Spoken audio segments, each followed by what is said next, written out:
பார்வதிபதையே ஹர ஹர மகாதேவா. அண்ணாமலையாருக்கு அரோகரா அண்ணாமலையாருக்கு அரோகரா அண்ணாமலையம்மனுக்கு அரோகரா அண்ணாமலையம்மனுக்கு அரோகரா அன்னபூரணித்தாயாருக்கு அரோகரா அன்னபூரணித்தாயாருக்கு அரோகரா வெற்றிவேல் முருகனுக்கு அரோகரா வெற்றிவேல் முருகனுக்கு அரோகரா வெற்றிவேல் முருகனுக்கு அரோகரா.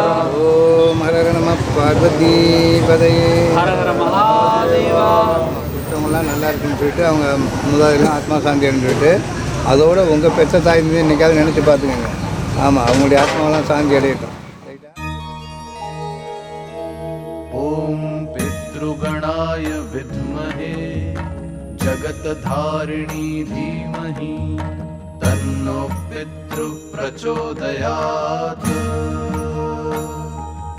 ॐ पितृगणाय विद्महे जगत्धारिणी धीमहि तन्नो पितृः प्रचोदयात्।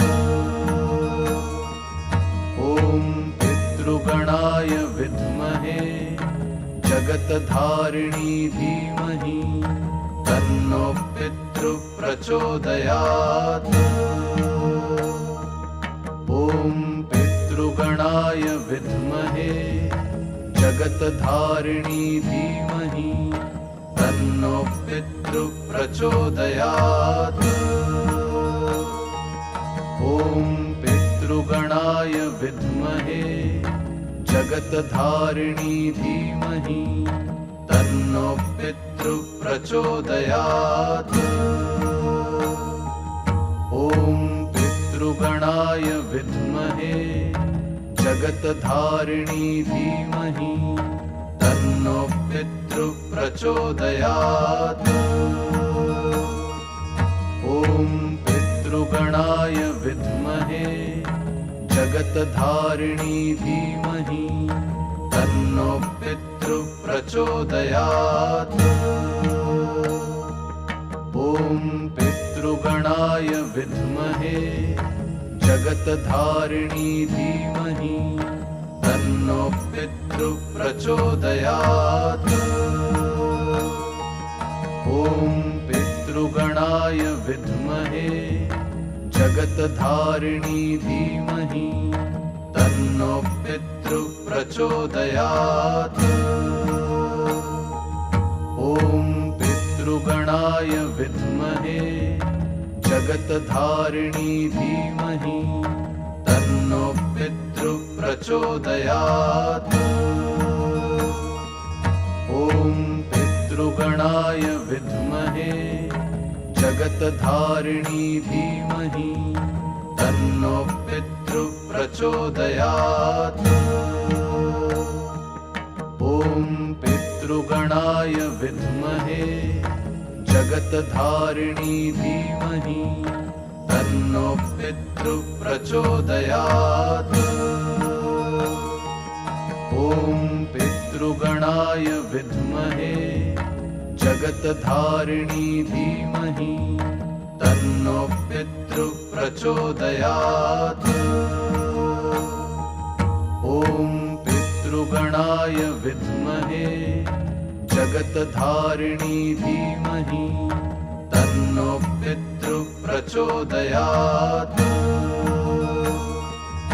ॐ पितृगणाय विद्महे जगत्धारिणी धीमहि तन्नो पितृः प्रचोदयात्। ॐ पितृगणाय विद्महे जगत्धारिणी धीमहि तन्नो पितृः प्रचोदयात्। ॐ पितृगणाय विद्महे जगत्धारिणी धीमहि तन्नो पितृः प्रचोदयात्।